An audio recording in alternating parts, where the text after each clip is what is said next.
आज की प्रेरक कहानी ईमानदारी का फल।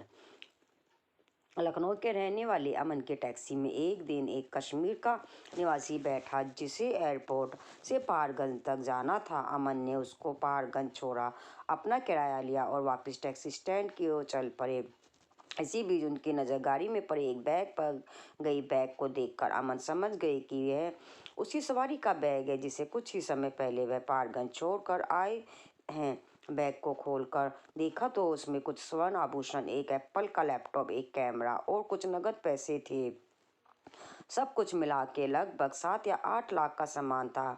एकदम अमन की आंखों के सामने अपनी टैक्सी के फाइनेंसर की तस्वीर आ गई। इतने आभूषण बेचकर तो उनकी टैक्सी का कर्ज आसानी से उतर सकता था। एकदम से प्रसन्न हो उठे। उनके मन में बैठा रावण जाग उठा। पराया माल अपना लगने लगा, परंतु जीवन की यही तो विडंबना है। मन में राम और रावण दोनों निवास करते हैं। कुछ ही दूर गए थे कि मन में बैठे राम जाग उठे। अमन को लगा कि वह अब कैसा पाप करने जा रहे थे। नैतिकता आरे आ गई। बड़ी दुविधा थी। एक और आभूषण सामने पड़े थे और दूसरी ओर अपनी अंतरात्मा खुद को ही धिक्कार रही थी। कुछ देर दमन चला, पर अंत में विजय राम जी की ही हुई। अमन पास के पुलिस स्टेशन गए और बैग ड्यूटी पर मौजूद थानेदार के हाथ में थमा दिया।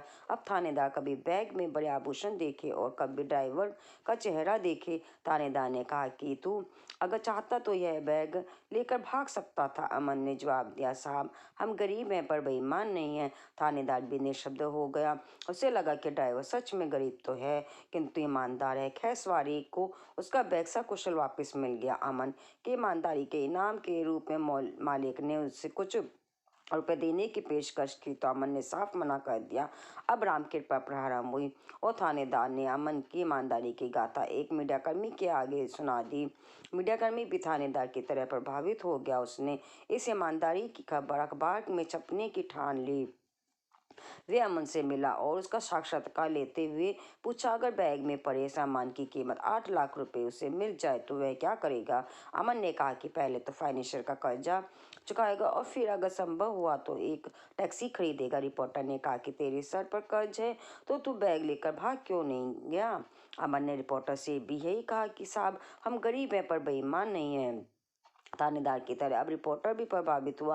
रिपोर्टर ने उसकी ईमानदारी की गाथा एक एफएम चैनल के एक रेडियो जॉकी को बताई।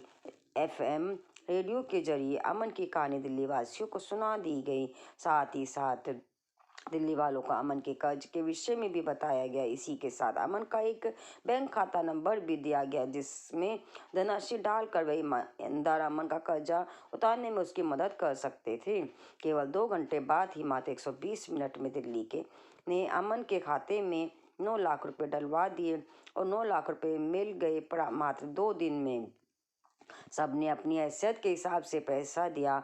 दिल वालों के दिल्ली ने अमन की ईमानदारी के उपहार में उसे ऋण मुक्त कर दिया। लाखों लोगों ने उसकी ईमानदारी को सराहा। अमन आज भी कहते हैं कि मन के रावण को राम पर हावी न होने देना उनके जीवन की सबसे बड़ी जीत थी। अगर वह बैग लेकर भाग जाते तो कर्जा तो उतार लेते पर खुद को कभी माफ नहीं कर पाते।